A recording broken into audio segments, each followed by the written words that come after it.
Today on Garbage Time Fantasy Football, we got the top 10 running backs. It's time for Garbage Time.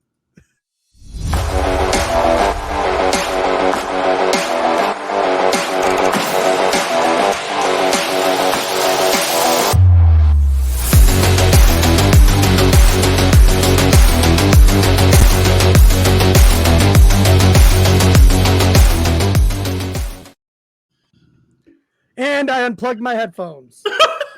We can't even get through the intro smooth. Carl Lawson's hurt. Ron can't talk. What could go worse today? Is that right? That's not right. We can hear you. Give us the intro. Am I back? You're back. Give the freaking intro. Oh, God. I broke it. There we go. I'm back. So start us off then. Welcome into Garbage Time Fantasy Football. What? No one took over this? No. Come on.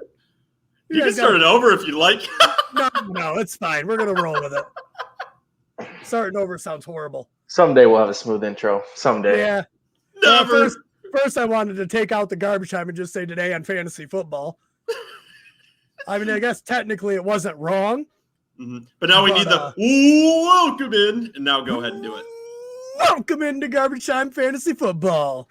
I'm your host, Ron Seymour, joined today by JJ LePant and Joe McCann. Ryan Warner's not here today because he's building a pool in his basement. I have a conspiracy theory that Ryan intentionally flooded his basement so he could watch the Patriots game instead of podcasting tonight. I can see that. I think he just ran the hose. Jerk. Yeah, right. He just ran the hose into his basement and just turned it on. Exactly. I wouldn't put it past him. It's a con. Yeah, no. It's a con. I knew it. Con, man. He would have watched it on the podcast anyways. He always does. He really just wanted to know what it's like to live on the Titanic, so just living his best life. He knows that we have better ratings when he's not on the show, so he's just like, I'm going to sabotage myself. And it's not. That's true. Watch. This one will go over 2,000 views. Ryan, you need to flood your house more often. You need to miss more episodes. We already Plenty told of him. rooms in that house. If it keeps happening, we're going to have to kick him off. He'll just have to be like producer or something and never show his face. No, pop on once in a while, the ratings go back up, and then we can help him pay for the management of getting the water out of his house. Right, yeah. After we start monetizing. All right, on today's show, we got top 10 running backs. We have a buy or sell question, and we will have the news. Joe, are you ready for the news? Yeah, I need some good feeling in my life after the Carl Lawson bullshit, so let's go. Here's your favorite drop. My therapy. Favorite.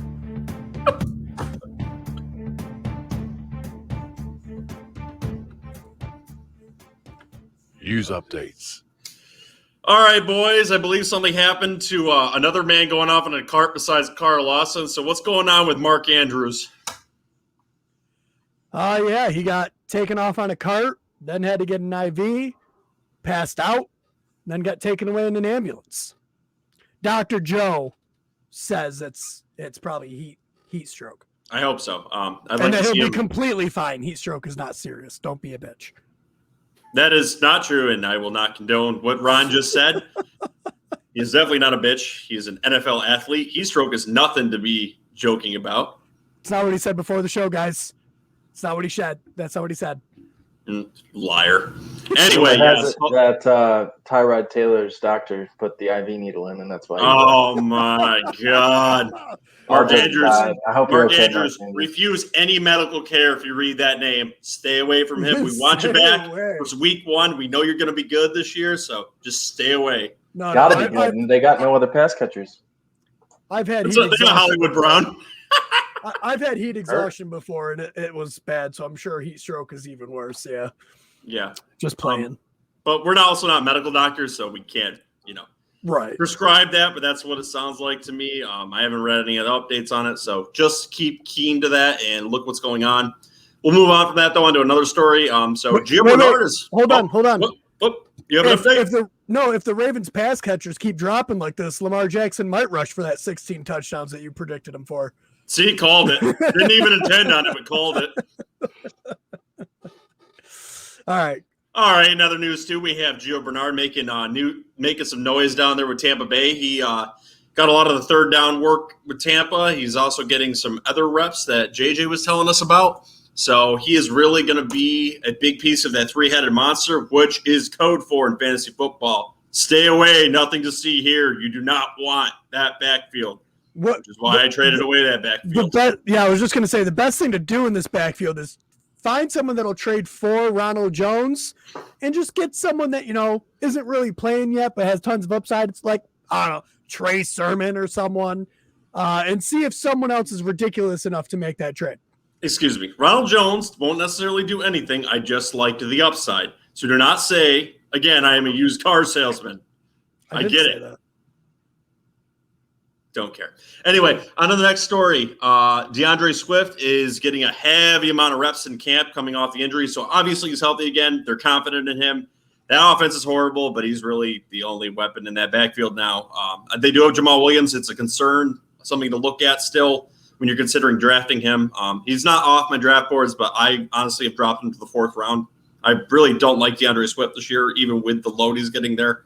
I don't know how you guys feel about him. The reports seem to be that he's going to get a lot of work, so the volume will be there. But I'm just not confident in him. A lot of work in the Lions offense doesn't amount to much. JJ, how do you feel about him? He's okay. I don't ever end up with him on my teams because the wide receivers and running backs around his range I prefer over him.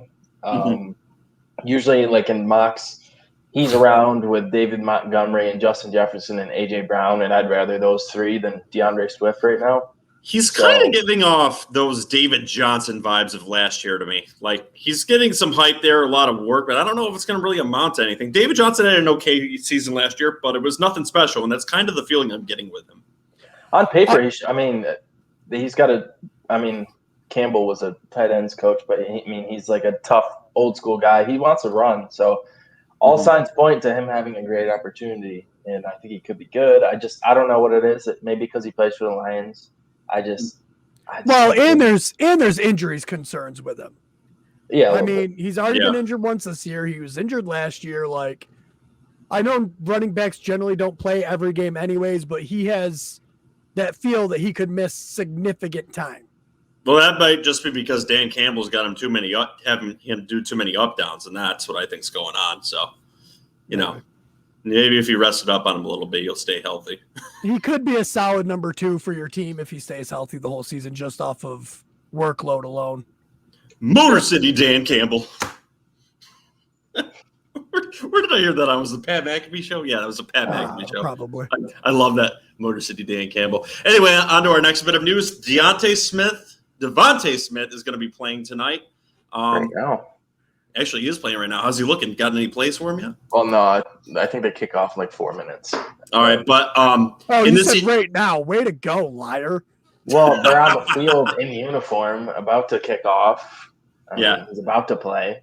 Well, and as long as he's healthy too, I honestly believe he is the number 1 wide receiver in this offense because there is a whole lot of nada there. Although JJ does like a wide receiver now in this offense, someone pretty quick. I'm pretty sure you can elaborate on him, but I believe Smith's value right now is somewhere in the 7th or 8th round, if I'm correct. Yeah, he's right around there. And I think you're talking about Quez Watkins. He's actually went to the same school as me, so both went to Southern Miss. Oh my God, you bring that up so much. The school produces NFL players, so I can't help it. But what happened with you? Well, I'm here, so obviously I didn't make it. Well, he's trying out for punt coverage on the Bears next year. So. Oh, all right, yeah. No, he's just getting ready. That's all. Got to get that building that flex up a little bit more. That's all. No, I don't know. He's just an interesting guy to keep an eye on. And I already dropped him after I drafted him in the auction league. I've already made like 7 moves in our league. But just someone to keep an eye on. It's a good thing I didn't put a move transaction limit in that league. You would have been over it already, probably. God. I can't have a limit. I can't have a limit. I always lead in transactions. You don't lead in trades, though. I've lead in trades so far, 2 in the first few days. So far. So far. Our boy's going to make moves before the season starts. All right, I know a nice little bit of news, too, before we get into the other parts of the show, too.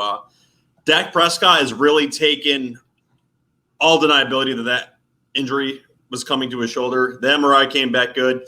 He's had 2 practices in a row where he's looked good. So you can confidently draft Dak Prescott this year. He's healthy and ready to go for the season. Yeah, it wasn't that big. It was a strained lat. So, I mean, that's rest it for a little bit and he bounced back strong. So no surprise, really. That's right. It's not a torn Achilles. You think he plays at all in the preseason or? Nope, I don't. I would say probably not. They're not risking him one bit. Right. All right, talk about Carl Lawson. I'm good. I've already mentioned him a few times. Got it off my chest. So it is what it is. It's not a fantasy podcast thing, so I'll avoid it. I'll internalize it and take it out of the house, I guess. I don't see any holes in the walls behind you, so that's a good sign. Well, I'd have to be the one to patch those holes, so it makes it a lot easier to not do it. Yeah. I'll find another outlet somewhere, probably a beer in the fridge somewhere. All right. Is that all the news? Yeah, let's go. Let's move on to your other little tidbits that you got for us tonight. All right. We're going to move in. We're going to do a buy or sell. My question today is buy or sell. The 3 top Tampa Bay wide receivers will each finish as a top 36 wide receiver. Buying or selling? I'm buying.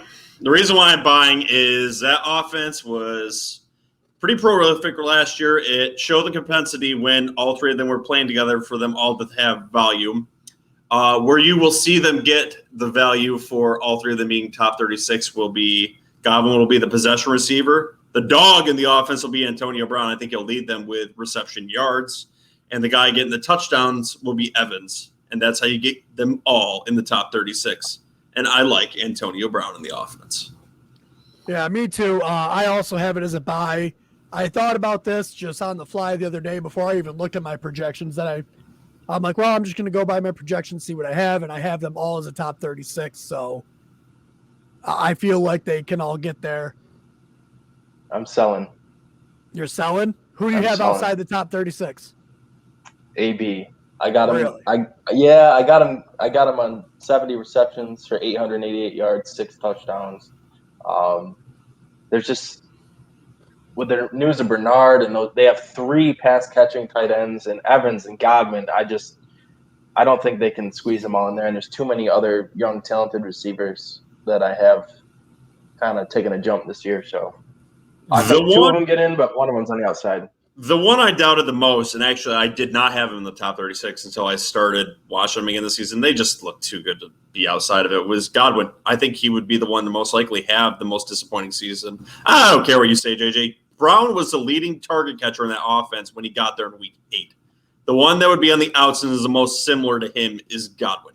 Evans is not going to lose his targets there. The most likely one on the out is Chris Godwin, is the one I would be the least likely to take at his ADP currently. It's possible. I think he's too talented personally. I mean, he's on the last year of his deal, and maybe they don't see him as fitting in going forward with all the money they're going to owe other people. But I think he's too talented. Well, I think a lot of people take hometown discounts as long as Tom Brady's there. Well, the GOAT's in town, you take the discount. They'll take a 1 year. Buy or sell. This is his last year. Sell. Brady's. So he said 45, and unless he gets like a really bad injury this year, he'll be back. The son of a bitch is playing 2 more years. All right, so it's 2 Minimum. guys in a sell. I like it. All right, I agree with Joe that the one I would take a shot on in drafts most likely would be Antonio Brown, just because where he's being drafted and the potential upside is just he could win you a league. Listen, I got him for $3 in our auction draft, okay? With someone who's got potential to go well over 1,000 yards easily based on his talent. He's up there in age a little bit, but he showed he's healthy. He was great last year when he got there. He's ready to go, baby. He can help you win a league. You can get him late. He's a great value. He already got kicked out of practice. Like, it's fine. Fantastic, right? You draft him late. If he sucks, you cut him. Yeah. I got him for $3. Not the worst thing in the world if he sucks. That's the best part about it. If in the first 2 weeks the target volume isn't there for him and he's not producing, then he's an easy cut. If you draft Godwins or Evans in the first cup, what are they both like 4th, 5th rounders? I believe you're playing them. You have to play them, and if one of them starts to go south, it's going to be a lot harder to cut those guys. Right, where Brown is one of my flex. If he sucks, I'll throw someone else in. It's very high upside, low risk. Yeah, very nice. Nothing wrong with that pick. I think he's the smartest pick you can make for this roster. Yep, I agree. What roster? This roster. This guy, the future champions roster. Oh, jeez. All right, with that lame duck take, we're going to move on. All right, we're going to get into our top 10 running backs. Who wants to start? I don't want to start. Someone else. So do you guys want to go round robin with this? So we'll all do our ones, our twos, instead of just like right down the list? Yeah, that's generally what we do. Yeah, no, usually we just go right down the list and then, bitch and complain at each other why each other are idiots. But, let's just do it by category. Change it up. Time out. Am I wrong or is he wrong? Last time we went one by everyone did their one, everyone did their two, everyone did their three. Then I'm the idiot. Let's move on. Let's just do it the way we normally do it. It seems to show obviously up a lot. I'm emotionally disturbed. Carl Lawson is hurt. Leave me alone. All right. I'm sorry. I won't attack you too much today. You're having a rough time. There's a reason I've got a whole pizza next to me, okay? I plan on eating the whole thing. Do it for Mekhi Becton. Mekhi Becton loves it. He's on the other side. He's like, oh my God, now I don't need to see him in practice every day. It's going to be crazy. Oh, lovely. Jalen Hurts is not playing tonight due to illness.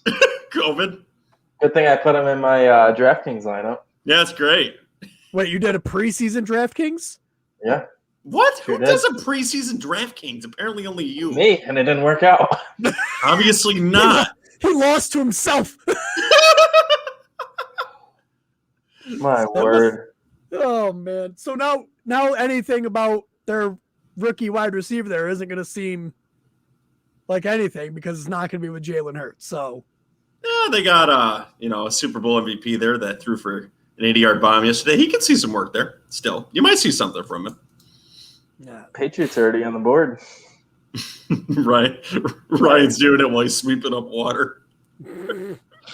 I feel so bad for him. All right, Joe, go ahead with your top number one running back. All right. When we did the way too early picks, I had this gentleman at number 6 on my list, and you guys gave me a lot of shit for it. It was Christian McCaffrey, but I told you the only reason I had him that low is because we didn't know anything about the injury at the time. He is back healthy and here with the vengeance, so Christian McCaffrey has moved up to my number 1 running back. Easily the number 1 running back, and there's no doubt you shouldn't take him at number 1. He's got the ability to basically be 2 weapons, a wide receiver and a running back. That's how many targets he gets there. He's going to be the focal point of the Panthers' offense. They did trade away one of their linemen, but he's just going to have to create the work for himself, I guess. But don't even think about it. Just punch in the Christian McCaffrey pick if you got the number 1 pick, or spend $70 on him in an auction draft, and you will be happy with him this year. Yeah, you will. Even if you get him for $69. 69. Yeah, 7. So who do you got number 1, Ron? JK, I think this is going to be consensus. Could we just all say it's Christian McCaffrey, or? Well, you got to describe it still, just for the list. All right, it's Christian McCaffrey because he's a beast. All the reception work, all the running work. I even have him taking a little bit of a step back in regards to his receptions from the last full season we've seen him, where he had like a ridiculous amount. I got him at 74 receptions for 600 yards. Like, wasn't even in his injured year last year, the 3 games they did play, wasn't he having like a ridiculous 27 points a game? Even hurt. Finished, I think the 3 games, 2 of them he finished as the running back 1. Yeah, there's nothing to worry about with him this year. Yeah, no, he's about as locked as you can be outside of injury. Right, and you got to remember too, it was nagging injuries with him last year. It's not like it was an ACL or something like Saquon Barkley. He's nice and healthy. Yeah. Yep. Full off-season arrest. Won't see him in the preseason, I'm sure of it. Mm-hmm. And he'll be fine. JJ? Yeah, I got McCaffrey. I have him for more catches than Ron. So I think like 5 catches a game ends up being 75 catches on the year if you play 17 games. So I think he'll definitely have games where he surpasses that. I think he'll pick up where he left off. And I think last year, towards the end, he probably could have played if the team was in contention, but they, reserved him. So this year they're going to turn him loose again, I think. So yeah, another big year coming. He's going to be Sam Darnold's best friend, which, by the way, Sam Darnold was talking mad shit about the Jets' offensive line this year. Way to kick us while we're down. I hope we kill you in week 1 now. Kiss my ass, Sam Darnold. You are not my I really hope Carl Lawson gets rid. No. Guess it's going to have to be someone else on that D-line. Yeah. Drink to that. Quinnen Williams. There we go. There we go. Eat him alive. Eat him alive. All right, on to number 2, right? Yeah. All right, so number 2, and he always tends to fall to me in drafts. And I love my boy. There's absolutely no doubt who it's going to be number 2 here. It's Dalvin Cook. Dalvin Cook was actually number 1 in my way too early drafts because McCaffrey was hurt. Dalvin Cook actually is one of the only running backs that can actually overtake Christian McCaffrey on this list because of the amount of work he gets. I don't think he will because there's a lot of weapons in his offense, but there is a possibility for that. He is easily the number 2 pick in drafts too. Take it to the bank. Don't even worry about it, especially in PPR leagues. There's no other options besides these 2 at the top 2 picks. Well, there are other options, but there are, but not for me. You shouldn't take them. There are other options, though. The only person that I can see a pathway where you would want to take them over one of these guys is Alvin Kamara, and that's just because he's probably going to see about 178,000 targets because there's no one else on that team to catch the ball. Are you going to give us some parity and put him at 2? No, it's still Dalvin Cook. I've got him actually. The main discrepancy I have between him and Christian McCaffrey is touchdowns. I got McCaffrey scoring more touchdowns rushing and receiving than Dalvin Cook, and that's why Dalvin Cook is not above Christian McCaffrey. Yardage, receptions, all of that are so similar. It is just down to the touchdowns. Down to them red zone targets, huh? Yep. Yeah. That's fair. Yeah, no, I totally agree with that, but really there's nothing wrong with 1-2. Definitely not. I don't think it's interchangeable, though. There's definitely a 1-2 punch here, but these 2 are league winners. Yeah. And I think JJ agrees with it, too. Yeah, I got Dalvin. I got him rushing for 400 more yards than McCaffrey. The only difference is McCaffrey's receptions. Point him out, but I have him a difference of only 5 fantasy points between the 2 of them on the year. So if he stays healthy, he's an absolute beast that's going to carry you to the playoffs in your league. So mine's 6 fantasy points. And let me talk some shit about Sam Darnold here too. Under Adam Gase last year, he became a check down king. No one better to be the check down king too than Christian McCaffrey. He's his security blanket. So you know what? Yeah. Go ahead and suck, dude, and make Christian McCaffrey great. So please, screw you. Please enjoy your time on the Panthers. Please, my auction team would love it. Love it. I'm still so excited about my running backs in that auction league. Yeah, well, you get to talk about Saquon here shortly. So anyway, let's get on to number 3. Was he not in the top 10? He's in the top 10. Ooh, JJ's got a little something for us later. What's your number 3? I've got Alvin Kamara. Dude, like, what else is in that offense besides Troutman this year? So I'll go into that after, but Alvin Kamara is obviously the real weapon here. He's going to get all the passing work here for the running backs. He's an incredible runner too, decent offensive line there, no matter whether you're starting a quarterback or a tight end in that offense. The only other person I see really as a weapon there is Adam Troutman, but interestingly enough, I believe I was listening to Nick Urasano, BDGE, so Big Dog's Gotta Eat, and he brought up something statistically interesting about Troutman, which actually discredited something that I thought about him. Apparently, any tight end going into a new offense that had, I believe it was under 400 yards a season, typically doesn't outperform themselves. Another thing, it was like 99.9% of the time or something. Like there was 1 out of 100. It was crazy. So based on that stat, they said he actually wouldn't hit. So I personally think he'll break that stat, but the stats say Troutman's actually going to suck. So I guess all that's going to go to Alvin Kamara. Well, it's not just that. There's news of another tight end for the Saints that's kind of taken over camp, and I added him in our dynasty league. So, well, give us a tidbit. It's Jawan Johnson, 6'4", 230-pound guy that was a blocking tight end, really, and he has really taken strides as a pass catcher and has caught a lot of buzz in Saints camp. So, are you saying it's going to be a blessing? I'll bid for him in our main league. I'm not as high in Troutman as you guys, but that's just me. I mean, there is because of all the injuries. I mean, Saquon Smith is now back at practice, which is great and all, but he's Saquon Smith. There's a possibility that they could go 2 tight end as their base set, and that there could be both tight ends, which, generally will tank any fantasy value for either tight end. Yeah, because they'll both be blocking for Alvin Kamara. Right. Or they'll both just, they're going to lose other work to Alvin Kamara anyways. I also have Alvin Kamara at number 3. I've got Alvin Kamara with 97 receptions this year. That number did go up with the Michael Thomas news. Mm-hmm. His rushing and everything isn't as high, still good though, 1,200 yards. But the 700 yards receiving is what really props him up there with the 92 receptions in a PPR league. Sorry, 97 receptions. I do believe that there is an avenue for Alvin Kamara to finish as the number 1 running back. Just because he could end up with that Christian McCaffrey line from 2 years ago where he's over 100 receptions and just getting all the work, doing everything. He's your boy. I believe in him too. Just stay healthy, and he's going to be a working back this year. It's going to be good. JJ, who you got at 3? Yeah, I got Kamara, and I actually, just looking at my numbers, I have Kamara and Dalvin Cook finishing with the exact same amount of points. So, 2A and 2B. He's my 3. I got him breaking through for 1,000 rushing yards this year. 88 receptions, over 700 yards receiving, and 19 total touchdowns. So, I mean, the offense is going to run through him.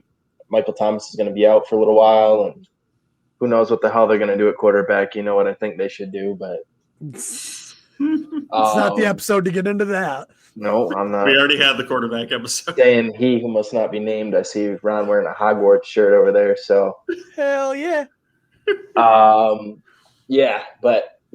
should be a beast. He was. It's funny in the auction league. Ron has McCaffrey, Joe has Cook, and I have Alvin Kamara. So we know what's up. Yeah, we know what we need to win. Top 3 right there. So JJ, I got a question for you about Taysom Hill. Then, do you hate Taysom Hill more than Penguins? Which Penguin? Because there's one Penguin that's a douchebag. But so gotcha, Taysom. Penguins are typically docile animals, but sometimes in the comments they can get a little hostile and salty. So, so true. Oh God. On to number 4. Number 4. We might have some discrepancy here. Yeah, this is where it should get interesting. I think I'll be this range here. These next 3, I should be pretty different, I think. All right, go ahead, Joe. So I've got the Yeti Derrick Henry, based off, his Sasquatchness, where he just runs over everyone in December. He's also a league winner for you at the time. He usually starts off a little bit slow. He's like an NG, kind of got to rev up at the beginning of the season. There's 2 wide receivers in that offense now that you have to be honest with now, because both of them are burners. Both of them can go over the top. Tannehill's proficient. So that might take one guy out of the box for him. And I think that's how teams are going to have to play this year. It's going to be balanced defenses. He destroys teams when everyone has the boxes loaded. So comfortably take Derrick Henry as your number 4 running back. He's getting the workload. I think he's got another year before he falls off. So Derrick Henry, number 4. You're not going to like my ranking of Derrick Henry, but we'll get to that later. Yeah. My number 4 is Najee Harris. Man, he's going to get all the work. They're going to want to take as much pressure off of Big Ben as possible. I've got him getting 310 carries, Jesus. 1,300 yards and 10 TDs, along with 56 receptions, 500 yards and 6 receiving touchdowns. I just have him taking all of the work in this offense. I agree, too, that he's going to get all of the work in this offense, but the problem with him is that offensive line is just dog shit. It just might lead to him either getting hurt, the per yards per carry are going to be down. Like, I could see him – yes, I see that upside where he could do that, but I could also see him just struggling to truck to 1,000. Like, I think he's getting to 1,000 yards, so I could see him, like, just struggling to get to it because he's got 10 guys on his back. He's going to have to be Derrick Henry if that's going to happen. I just feel like I've got him for 310. Mm-hmm. It could be more. But if he hits, I'm not doubting it. The workload potential is there. Yeah. So I just think he's going to get in that top 5. I got him at 4. But something else you have to consider with him, which is why I do have him in my top 10, but I dropped him down, is the Steelers might be playing from behind a lot this year. That defense is taking a lot of hits. The secondary is bad, so they're going to be passing the ball. They're a pass-first team. Najee Harris will have to get that passing, which I think he will. So he's going to be good this year. It's just I've got more concerns with him than other guys in this ranking. I don't think they want to be a pass-first team. I think they might be forced into it. Well, no, that's why they got Najee. Like, they want to run and run. They want to take the pressure off of Big Ben. They don't want to throw for, what was it, 600 and something attempts last year? Like, They don't want to do that. They want to keep Big Ben fresh, so they're going to run as much as they possibly can. So they want as Najee stays hairy. So they want Najee's value to go up, and they want Juju's value to go down. Najee stays hairy. Najee stays hairy. Najee stays healthy. He's got to grow a beard now, man. Ooh, no, we have a new nickname, Najee Stay Hairy. Not Najee Harry. Oh, man. No, it's Najee Stay Hairy. JJ, go now, so it's off of me. Yeah. No, Najee should grow a beard and be like Franco Harris there in Pittsburgh with the beard. But anyways, I got Zeke at 4. Oh, God. I think he's going to bounce back. I think he's going to bounce back. I got him rushing for 1,300 yards and 14 touchdowns, 50-plus receptions. Just he's a different back with Dak in there, and he's going to have him more this year. I hope Dak doesn't get hurt again. So I think he's going to bounce back. You see the clips of him catching passes in Hard Knocks. It's hard not to get excited. So I think he's going to have a good bounce back year, and he's in the top 5 offense. So I like him bounce back. You know what? I hate on Zeke a lot, and he could do it. It's just I never draft him, and I hate looking at him. You don't know why? Yeah, no, I dropped him down my list. I don't believe in him. I just never do. Anyway, we'll get on to what are we at, 5? Yep. All right, so number 5, I've got Aaron Jones. So Aaron Jones is a very good running back, has the potential to have the passing work now that Williams is in Green Bay and he's got the tree trunk thighs behind him, who's more of a running target and more of a threat to his red zone running targets. But Aaron Jones is a very good running back in a balanced offense that now has their quarterback back. So Aaron Rodgers is there to balance it out, throwing threat. He's a receiving threat. So, and he's healthy finally. He was back at practice Monday. So comfortably, Aaron Jones here at number 5. I feel like I've said comfortably for all of them now, but comfortably, Aaron Jones at number 5. Well, yeah, you would be comfortable there because these are your rankings. So at least I didn't call him Harry. Hey, we're past it. No, we're not. That's sticking. We're never past it, huh? Dang it. All right, my number 5 is Austin Eckler. I've just been rising on Austin Eckler all offseason. Man was a beast 2 years ago. Heavily involved in the passing game. We even seen it when he came back and Justin Herbert was the quarterback. Everybody else's targets went down, and that's because they went to Eckler's. I don't have him breaking the 1,000-yard rushing mark. He's just under it, but he's got 98 receptions for 741 yards. I think they use him out of the slot a lot. And Agreed.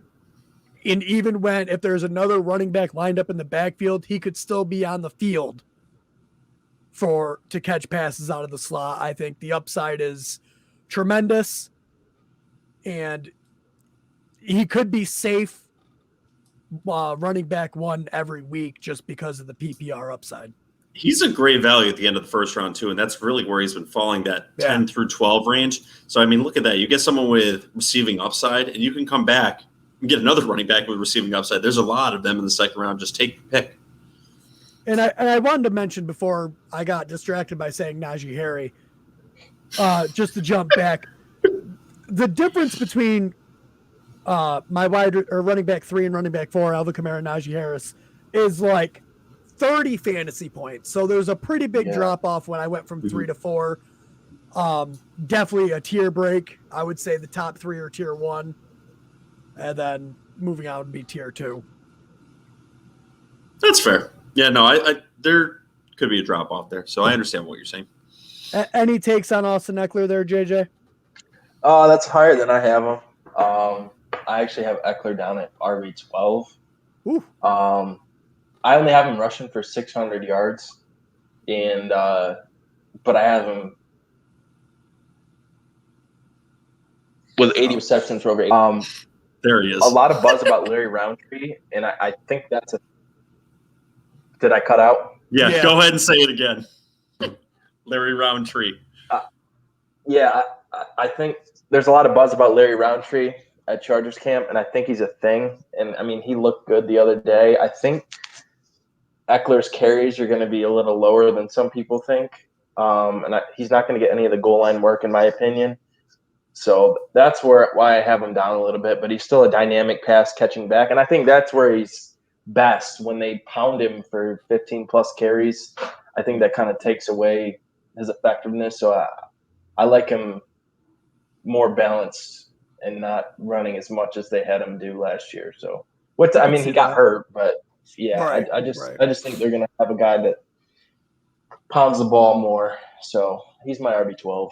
Actually. Larry Roundtree, what a fantastic guy. We could have a lot of nicknames for. Hope he becomes significant. I think Ron got him in the Dynasty League. It was a good Sure did. Larry Roundtree. But my number 5 guy, call me a homer, if you will. I knew it was coming. But David Montgomery, the guy's going to touch the ball over 300 times this year. Tariq Cohen's out, and just the workload. The offensive line last year to start, it was just a disaster with injuries, and they couldn't figure it out until halfway through the season. And when they did, he took off. And yes, I know the easy schedule, but that's what you're supposed to do to teams that suck, is run all over them. So right. In 17 games, I got him rushing for just under 1,400 yards, 9 touchdowns, 50-plus receptions, and 4 receiving yards, and it just worked out to where he finished 5th in points on my list. So how many carries do you have for him? I don't have the carries, Ron, but I would say between 250 and 270 is probably realistic. I don't have Montgomery in my top 10, but let me advocate for your position here. You do play in the NFC North too. You play the Packers twice, so you definitely want to run the ball a lot and keep Aaron Rodgers out the field. And you play a monstrously horrible defense with the Detroit Lions, so I could see that running game being a big part of that. Might be harder against the Vikings, but there's 4 games he's going to be getting a lot of work in.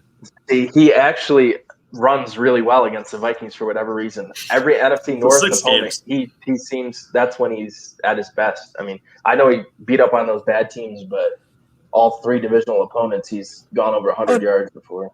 Another thing I'll give, like a lot of people like to bring up, the end of the year, the bad teams, yada, yada. But people forget, like, going into last season, David Montgomery was projected to miss the first, 4 weeks with an injury. Yeah, I brought that up a few episodes ago. And then was just like, nah, I'm going to play.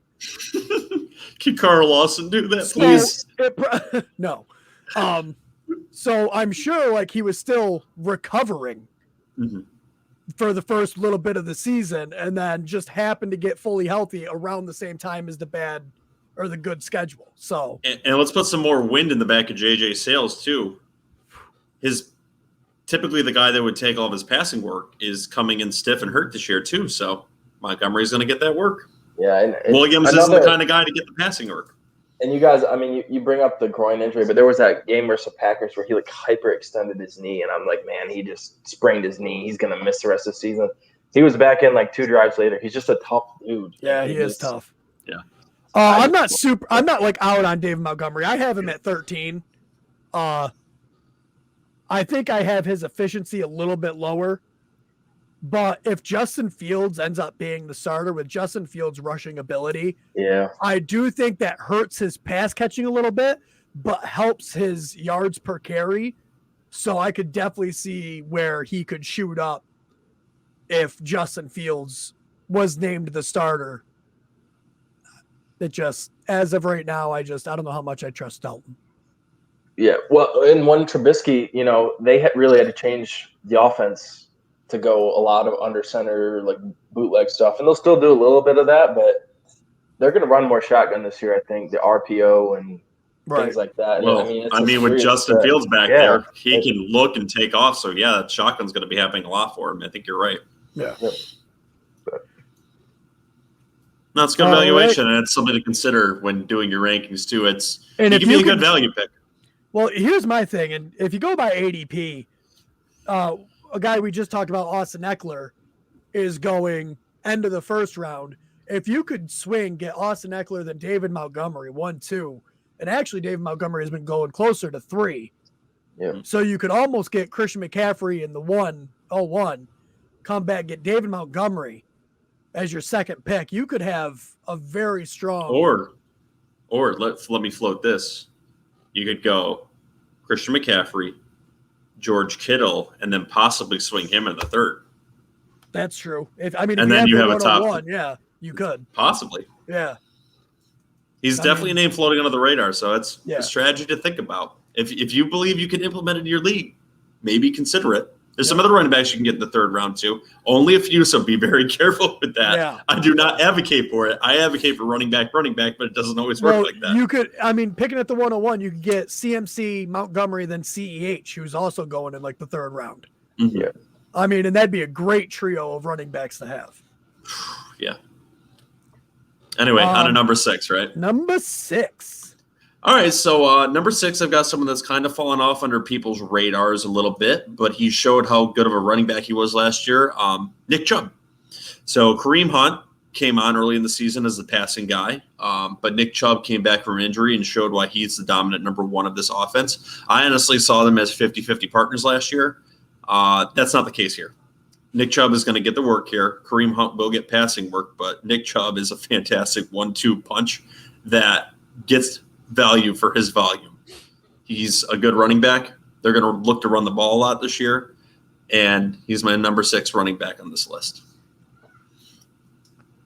Very nice. Don't hate it. Definitely higher than I have him, but me and you have different views on Kareem Hunt's role. We've discussed these before. We have. So I have Nick Chubb at 12, but he could definitely go higher than that. I severely disagree with that just based on the talent and his offensive line. But anyway, go ahead with your 6. Wait a minute. You have to just look at my Dynasty League. The very second pick I took was Nick Chubb. That's why I'm not shitting on you that much about it. Yeah. So I definitely believe in the talent. I believe he could definitely finish top 5. There's that pathway. Yeah, this is PPR rankings, right? So I personally have Nick Chubb 10, but I have him leading the NFL in rushing. I got him running for over 1,600 yards. But yeah, Kareem Hunt, he takes that passing work from him, and OBJ's back. So I think the running backs may get targeted a little less. So I only have him catching 30 passes. But as a running back, he's one of my favorite players, not on the Bears. He's just another tough guy that runs through arm tackles and is just bring a lunchbox guy. And I'm glad he got paid. He deserves it. So yes, he does. JJ has dreams of nights where he pulls up those Bear sheets and they trade for Nick Chubb to be a 1-2 punch with Montgomery. Oh my goodness. Up the league now. All right, my number 6 running back is Aaron Jones. efficiency is the key when it comes to this offense, and he's been insanely efficient for the past couple of years. I do worry about A.J. Dillon taking rushing work more than receiving work. And Correct. they brought in Randall Cobb. Not that I think he'll make much of a difference, but I do think he takes some receptions away from the running backs, working out of the slot. I think that's where he's going to go. And I worry that A.J. Dillon will take goal line carries just because of his legs. One good take, one bad take from you. Randall Cobb isn't going to do shit this year, but the A.J. Dillon thing, no, I take. don't think Randall Cobb will really be fantasy relevant, but I do think he probably could steal 50 receptions this year. And a lot of those would be receptions to running backs, I believe. Okay. So I'm not saying he's taking them all, but he could take enough to where it's enough to hurt his reception value. We'll go with that. Okay. Who do you got at 6, JJ? I got Najee at 6. Ron really covered it pretty well. The volume that he's going to get, and I agree. They want to take the burden off Big Ben. I think Ryan's basement's in better shape than Big Ben's elbow. So, oh man. Yeah, I think Najee's going to get a lot of carries, and I got him for over 50 receptions. So, yep. Very nice. Yeah, drink that Najee. Yeah, no, that was my stash account. That was you making money picking up Najee in your other leagues. That's what that was. Yeah, no, this is definitely not the Clyde Edwards-Helaire situation from last year, where I think he was severely under-talented as compared to where he was taken. He's good with the Chiefs because of that Chiefs offense, but there was a lot better running backs that could have been taken in that spot, a la JK Dobbins. He is immensely talented and is on the right team to be valuable this year as a rookie. So I think you can comfortably take him, and he'll be all right. So with that, we're on to number 7 now, right? Yes. Okay, at number 7 now, a little bit of homerism because he's been on my team, and he was a keeper of mine. I've got JK Dobbins at number 7. And the reason why I moved him up my list from number 9 to 7 is because of all the injuries that are now going on to the Ravens. They need to give the ball to someone besides their quarterback, and he is the guy to get that work. And that is, I really don't like that zoomed in on my face. That's why I kind of think you did that. But yeah, my running back at number 7 is JK Dobbins, and I'm going to shut up now so I don't get that happening to me again. So Ron, who do you got at 7?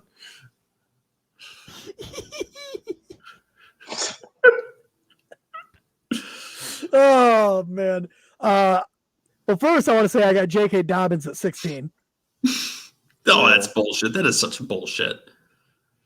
It's a little low, maybe. Dude, he had 6.0 yards a carry as a rookie. There is not many running backs in the history of the NFL that have done that. Let me jump in. Exactly. Right, that's why that'll probably go down.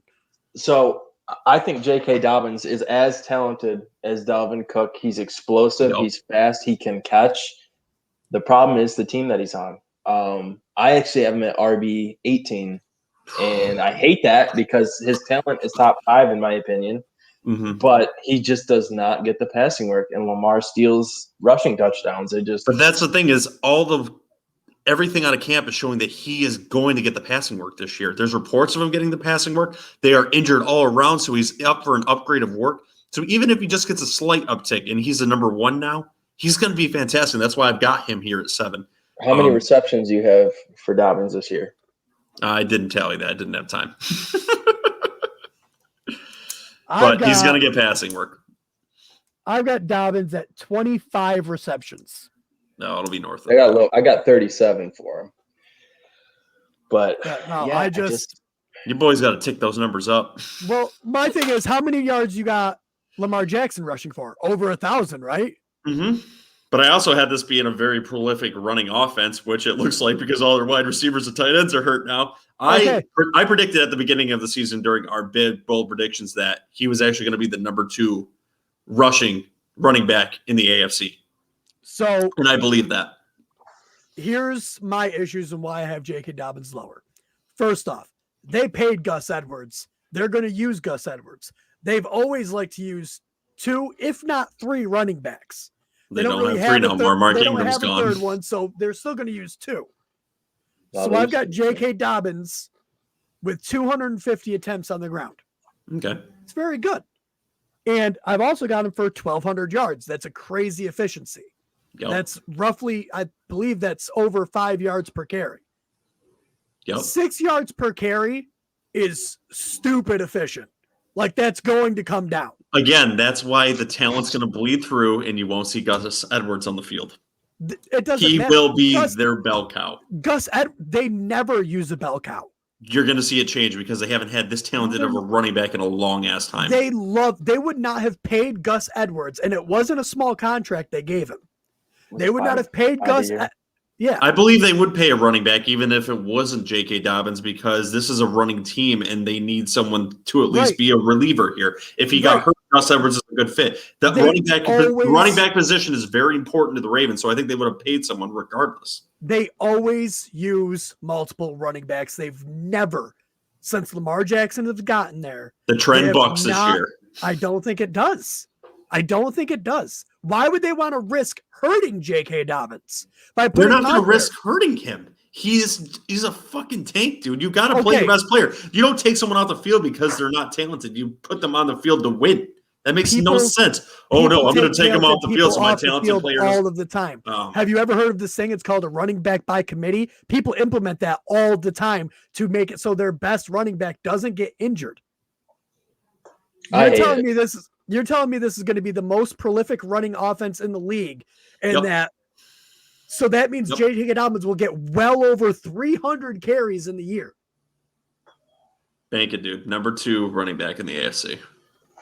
See, I mean, I think the talent is absolutely undeniable. And I agree. It's a shame, in my opinion. I think I'm an old school guy. I think one guy should get 20 carries a game. I agree. I think if you give that guy 20 carries a game, he could lead the league in rushing. But I don't see it happening. Although JJ doesn't want that to happen because Jackson is his quarterback in our league now, so he wants him to score those touchdowns. For now, he is. Ooh, you saying you're working some things out behind the scenes with him? I don't know. I'm leaving it at that. I got Matt Ryan. You got somebody else. You got somebody else too. Ooh. He's already thinking things. A running back? You get my running backs.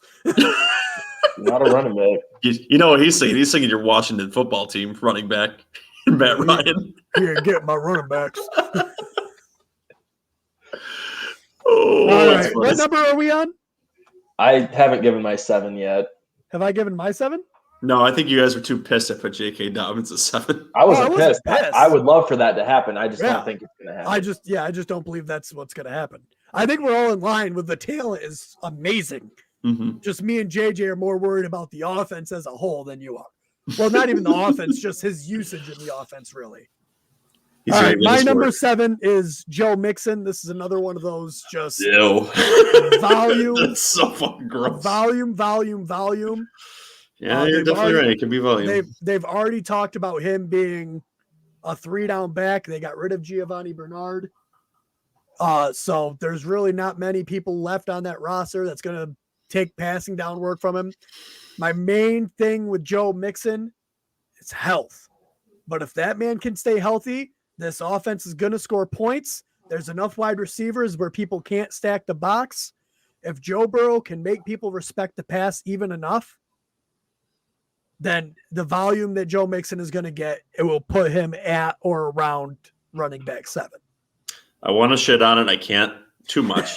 Simply put, bad offensive line, but you're right. The volume is there, so you can still truck your way to good stats. Mm-hmm. Even though I hate it, but that's the issue with it is, will he stay healthy? Big question, which is why he's out of my top 10. Yeah, but you're right. But if he stays healthy, that could very much put him in the top. They're also getting their number 1 pick from last year back, and that was an offensive lineman. So the offensive line might not be as bad as everybody is saying it's going to be. I love that meme after the draft where it shows Joe Burrow dropping back and he instantly gets sacked because he took a wide receiver in the top 5. Yeah.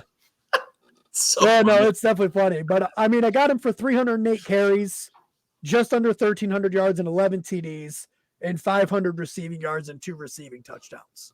So, I mean, Possible with Gio not there, who got all of Right. his passing work. And that's what I mean. I think with Gio being gone, as long as Joe Mixon can stay healthy, also another one of my dynasty players.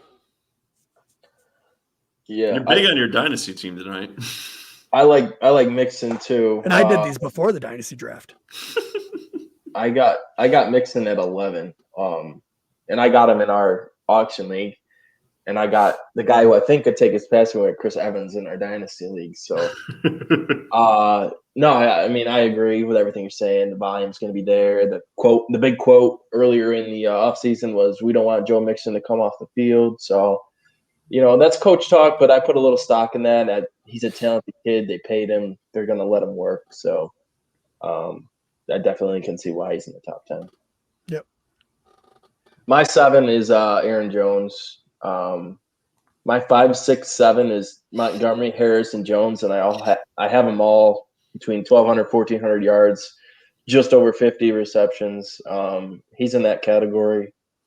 I've talked about his offensive line a lot this offseason, that the Packers are going to start the year definitely not at 100% on the offensive line front, so that worries me a little bit, but he's a talented guy. I hate the team he plays for, but he's talented and he can catch. So I got Aaron Jones at 7. Very nice. What JJ really wants to say is he's hoping for an Aaron Jones injury. No, I don't wish for injuries. And the Aaron Rodgers, I'm just talking now, but Aaron Rodgers, going back to Green Bay, I honestly, the NFL is better when Aaron Rodgers is on the Packers, as much as I hate him. And he's JJ, I'm not talking about a life injury, like life altering injury. I'm talking like a hangnail or something weird that just keeps him off the field. No. Turf toe. Turf toe. Turf toe. He's on anybody. Turf toe. All right, on to number 8 then. Number 8. Number 8. Yeah, we don't have any good sound effects for those. We could get the news guy to do it. That would make it really good. So at number 8, I've got Austin Eckler. I was big on him too, and like I said, he's a great value at the end of it. We've absolutely beaten this into the ground with him. So Austin Eckler is not the guy that's going to get all the rushing work there, but he is someone that will play out of the slot, get the screen work back there. So pick him at number 8. I'm sorry, I wasn't listening. Who? Austin Eckler. Oh, yeah. Boys, who's your number 8s? My number 8 is Zeke. I know JJ covered him pretty good earlier. I do think when the first, 4 or 5 weeks before Prescott was injured last year, he was like the number 3 running back. Mm-hmm. And I do believe that after Prescott came back, Zeke was like, meh, I'm just not going to give it 100% here. I'm going to go ahead and kind of hang it up and just run a little bit. Well, I did get paid. Make it look good. Like, I've already got my money. I don't, no big deal. So I think he comes back. He's slimmed down, which is wild. So I think his explosion will be up there. I just feel like he's going to want to come back and do his best to try to get this team to a Super Bowl and do everything he can.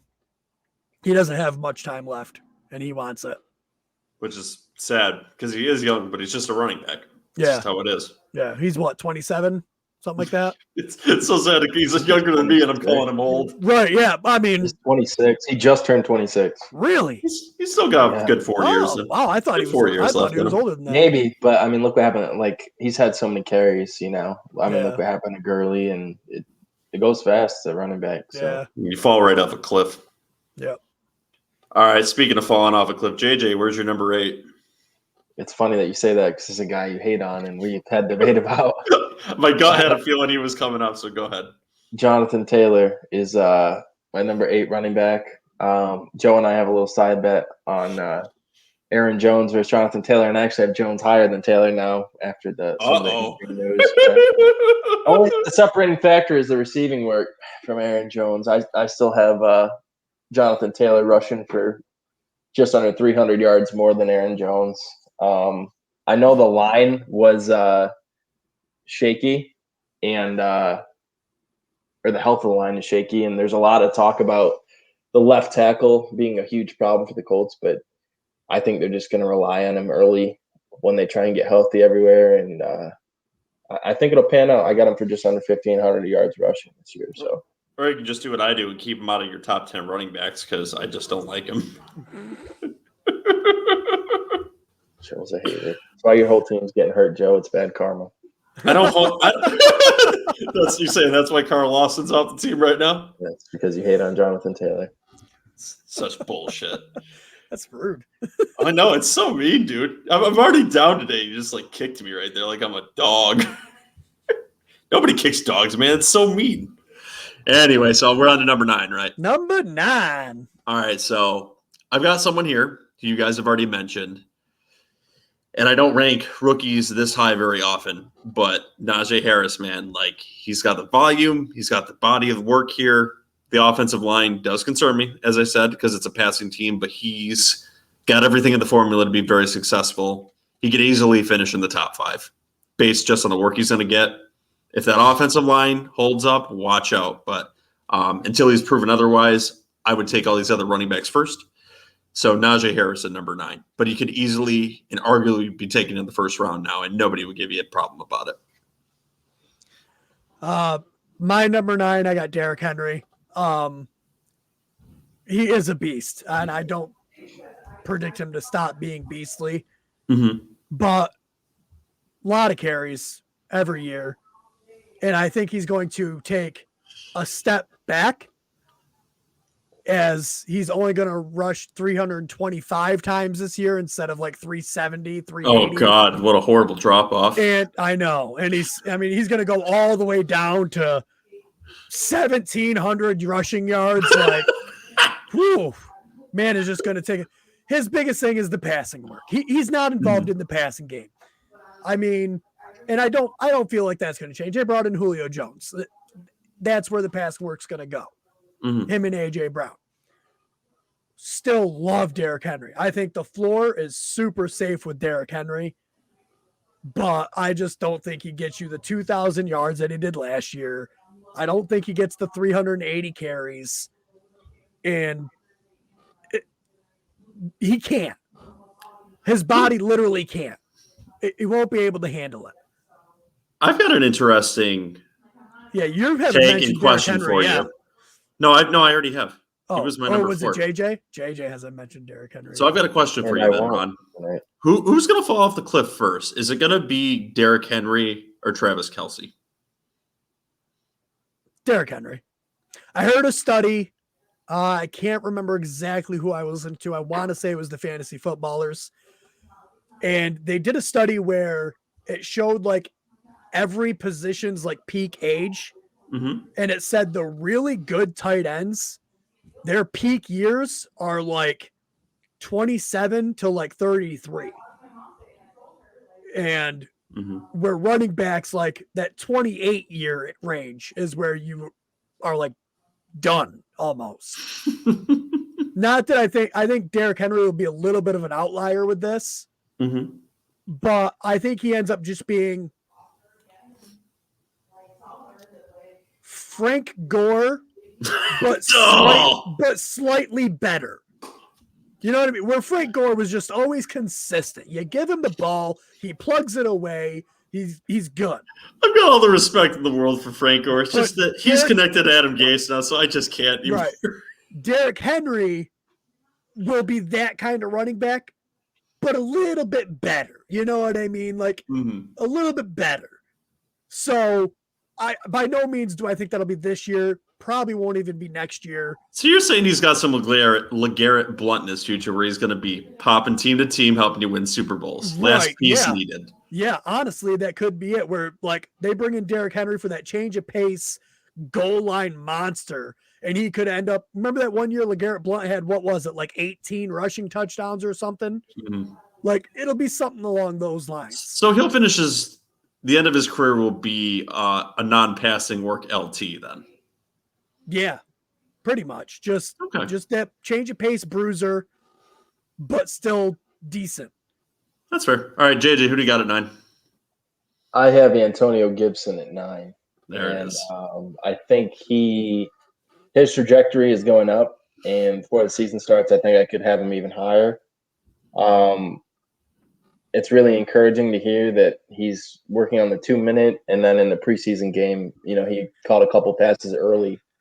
And we saw last year Fitz had no problem throwing to Myles Gaskin. So I think another big quote that came out this week is Scott Turner's trying to turn – Kyle Allen said Scott Turner's trying to turn Antonio Gibson into Christian McCaffrey. So right now I have Gibson with 55 catches, but I think that number could be higher this year. So very high on Gibson. I think he's got a ton of upside.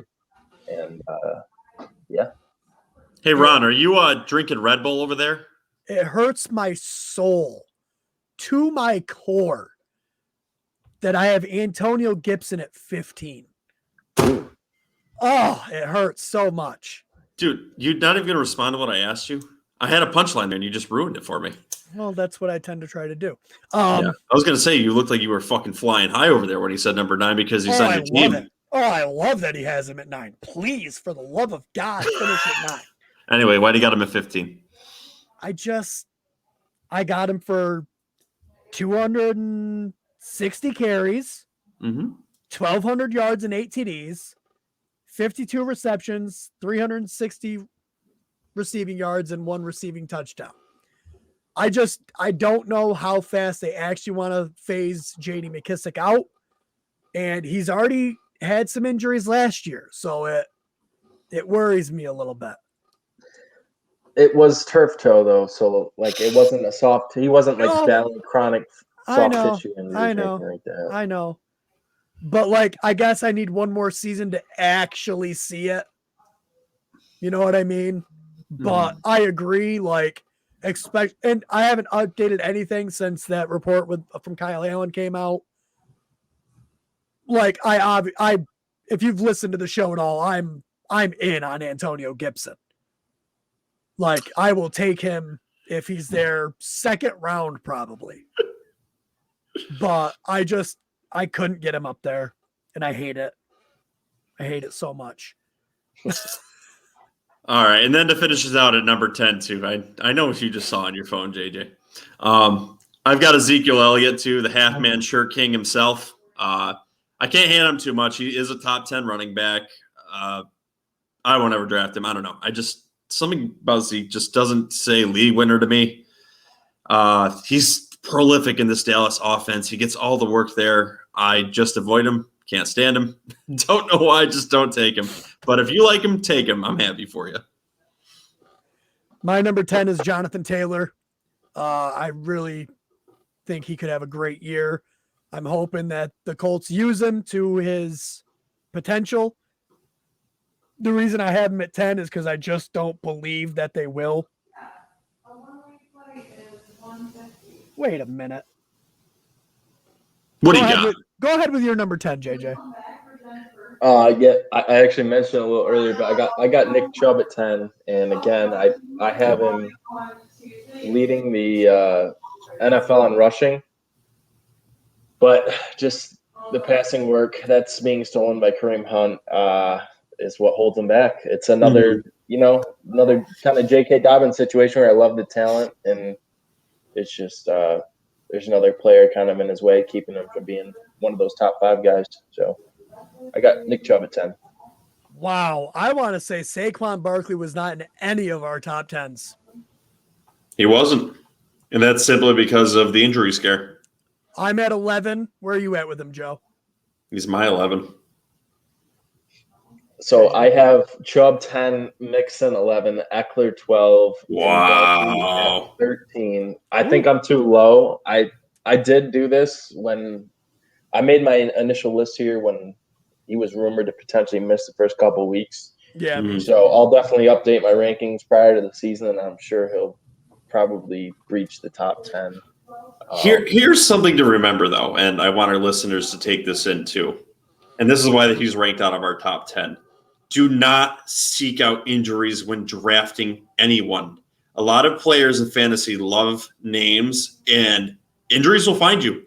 You take an injured player, a lot of the times it's not going to pan out, and that's kind of why I'm off. Saquon, if it works out for you, fantastic for you this year. I'm very happy for you, but just do not seek out injuries. And if the value's there, take him. Like, he's fallen to the second round at some points. That might be a good value for him, but just I'm not seeking out the injury. It's running backs typically off the injury he came off of are not the same when they come back. He's a freak of nature, might exceed those expectations, just not for me, even though I took him in our Dynasty League. And I took him in the auction league. But that's long-term, though. I've got him long-term. Yeah. I didn't take in our changeover league year to year. It's just it's a risk reward. I mean, he could have an Adrian Peterson post ACL season where he rushes for 2,000 yards. He's that talented. It's just I took that risk this year, and I won my championship when I did that too. So I'm not saying it can't happen. It's just I don't seek out injuries anymore. Right. It's just not the smart thing to do. Don't look for that. All right. You don't want it. That was our updated top 10 running backs. Remember to go over to our website, www.garbagetimeff.com. Join the Heckling Fandom. Leave us a voicemail or a hate mail. Go over to our Instagram at garbagetimefantasyfootball. You could see all our personal handles right here on the screen. Over on YouTube at garbagetimefantasyfootball. Make sure you subscribe. Turn on the bell so you get the notifications when we post new videos. Go leave us a review on Apple Podcasts. Subscribe over there, Spotify, all the other places that you can find on our website. Again, that's www.garbagetimeff.com. I've got one little announcement before we get out of here, too. I also have updated where our podcast is. You can now listen to us on TuneIn now, too, which has 6 million followers. So that's another outlet you can look to listen to us on. I will be adding it to a few more shows over the next few weeks, too, and we will update our listeners on that. That is illustrated on the website now, too. So if you'd like to click on the link there and listen to our show as opposed to watching it, TuneIn is now also an option. Also, Amazon Podcast is also updated on the website, too. So 2 new options for you to look into. Good job, Joe. Thank you. Also, make sure you check out our sister podcast, Garbage Time Presents the MMA podcast, hosted by our very own Ryan Warner and Casey. They'll be doing it from a boat this week. They'll be doing it from a boat this week. Yeah, a kayak in his basement. Anything else, boys? No, sir. Let's get out of here. Let's make sure you hit that bell so you know when we come back. Yeah, boy. 2 times a week. Later.